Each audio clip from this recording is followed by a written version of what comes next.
지난해 전국에서 자동차 170만 대가 팔리며 1년 전보다 12% 증가했습니다. 4년 만에 최고치를 기록했지만 팬데믹 이전 10년 평균보단 여전히 7% 낮은 수준입니다.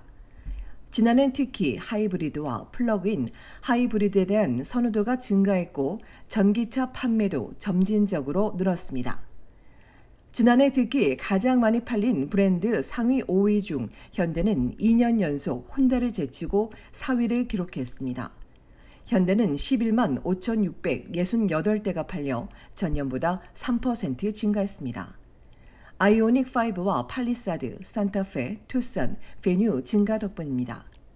포드는 F 시리즈에 힘입어 15년 연속 캐나다에서 가장 많이 팔리는 브랜드 1위를 유지했고 하이브리드와 플러그인 라브4 판매가 급증한 도요타가 20만여 대로 2위, 이어 볼트와 카마로, 쉐보레 순입니다. SUV와 크로스오버 부문에서도 현대 투싼은 19% 증가한 26,109대를 기록해 현대와 제네시스, 기아 전체 판매의 5분의 1을 차지하며 4위를 차지했습니다. 이 부문에선 도요타 라브4가 1위, 혼다 CR-V가 2위, 닛산 로그 3위, 현대에 이어 5위는 수바루 크로스 트랙입니다. 세단과 중소형 등 승용차 부문은 내연기관, 차량 판매는 크게 줄어드는 데 반해 전기차는 증가했습니다.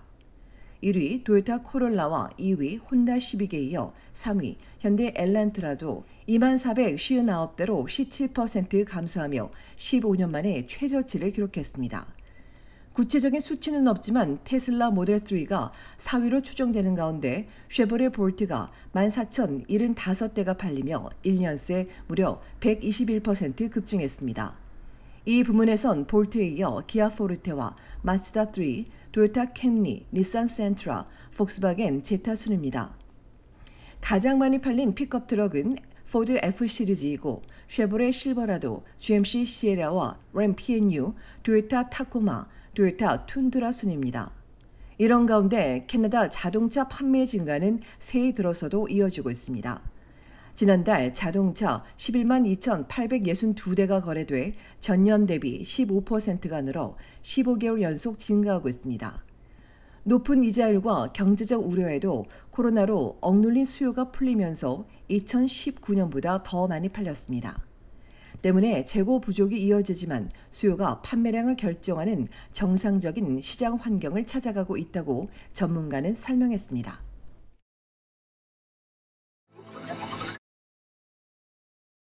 최근 미국과 유럽에서 홍역 발병 사례가 급증하면서 캐나다를 덮치는 것은 시간 문제라는 경고등이 켜졌습니다.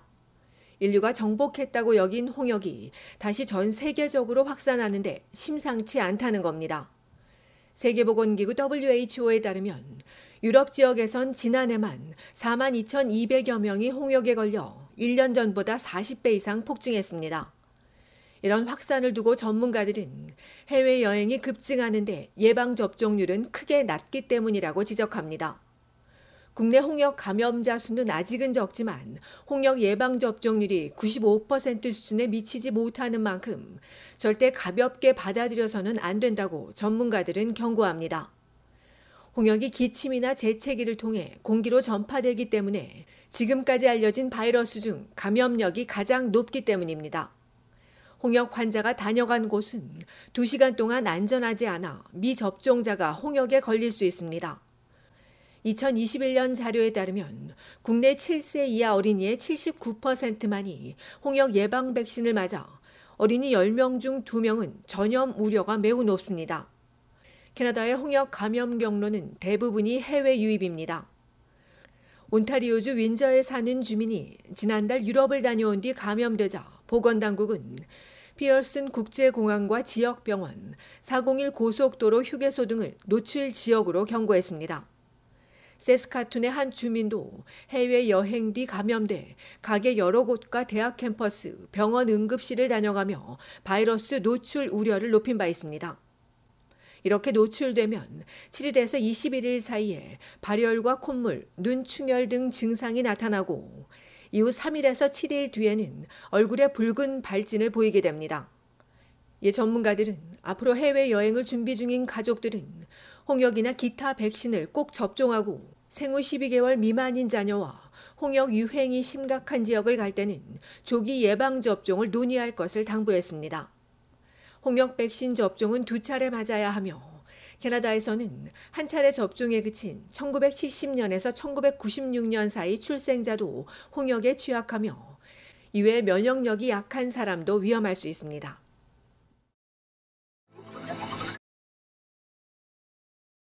온타리오주 정부가 요금 통합 시스템을 구현한 지 2년 가까이 지난 이달부터 토론토에도 이를 적용한다고 밝혔습니다.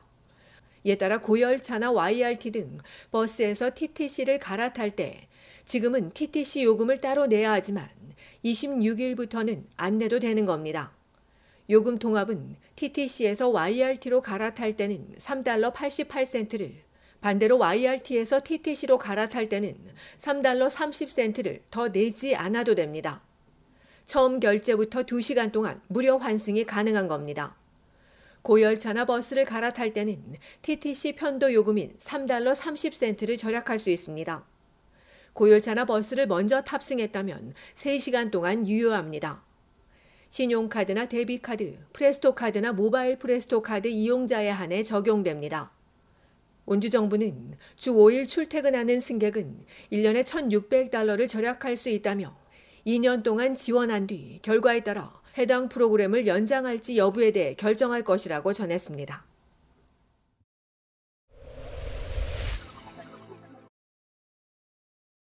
연방정부는 국내 거주자가 아닌 외국인의 주택 구입을 금지하는 조치를 2년 더 연장하기로 했습니다.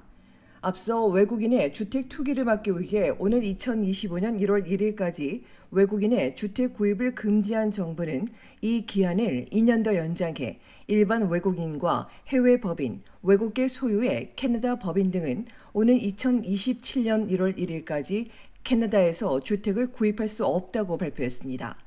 앞서 중국인 등 외국 자금이 전국 주요 도시 부동산 시장에 유입돼 집값 상승을 부추긴다는 지적이 나오자 정부는 자국민에게 내 집 마련의 기회를 제공해야 한다며 외국인 구매를 금지시켰고 단 영주권자와 학생, 외국인 노동자 등 주 거주지가 캐나다인 외국인은 제외했습니다.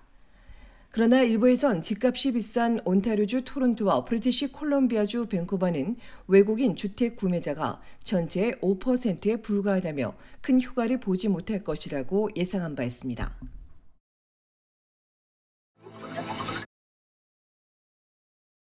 두 가지 처방전 약물 관련한 집단 소송에 대한 $2천만 보상 합의 승인이 내려진 가운데 보상금 청구 마감 시일이 다가오고 있습니다. 이번 소송의 보상 대상은 1996년 1월 1일부터 2017년 2월 28일 사이 마약성 진통제를 알려진 국내산 옥시콘틴 또는 옥시네오를 처방받아 복용한 캐나다인으로 모두가 보상 대상은 아니고 약물 복용 이후 중독되거나 과다 복용한 경우 또 한 가지 이상의 생활합병증을 보인 환자가 대상이며 보상받으려면 이번 달 27일까지 해당 웹사이트에서 본인 또는 가족이 각각에 해당되는 신청서를 작성해 제출해야 합니다. 온타리오와 브리티시 콜롬비아, 엘버타, 대서양 등 전국에서 진행 중이며 자격이 있는 이들에게 지급되는 보상 액수는 모든 행정이 끝난 뒤 결정될 것으로 알려졌습니다.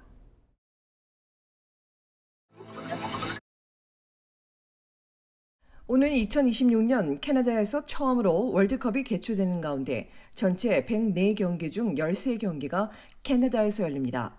온타리오주 토론토 BMO 필드에선 6월 12일 조별리그 1차전을 시작으로 32강전 한 경기까지 모두 6경기가 열리고 브리티시 콜롬비아주 밴쿠버 BC 플레이스에선 조별리그 5경기와 32강전, 16강전 한 경기씩 총 7경기가 열리게 됩니다. 캐나다와 미국, 멕시코 3개국이 공동 개최하는 2026년 월드컵은 처음으로 48개 팀이 참가해 12개 조에서 각 조 상위팀 2개 팀과 3위 중 8개 팀이 다음 라운드로 올라가고 결승전은 뉴저지주 매트라이프 스테디움에서 준결승전은 댈러스와 애틀랜타, 개막전은 멕시코시티에서 개최되며 본선 조 추첨은 내년 말쯤 진행될 예정입니다. 한편 토론토의 월드컵 예산은 3억 달러로 온주가 9,700만 달러 조건부 지원을 밝혔고 연방정부는 아직 공식 발표가 없는 가운데 토론토시는 월드컵 유치를 통해 방문객 30만 명과 4억 달러와 3,500개 일자리 창출을 기대하고 있다고 밝혔지만 여유 자금이 부족해 재원 확보가 가능할지에 대한 우려가 나오고 있습니다.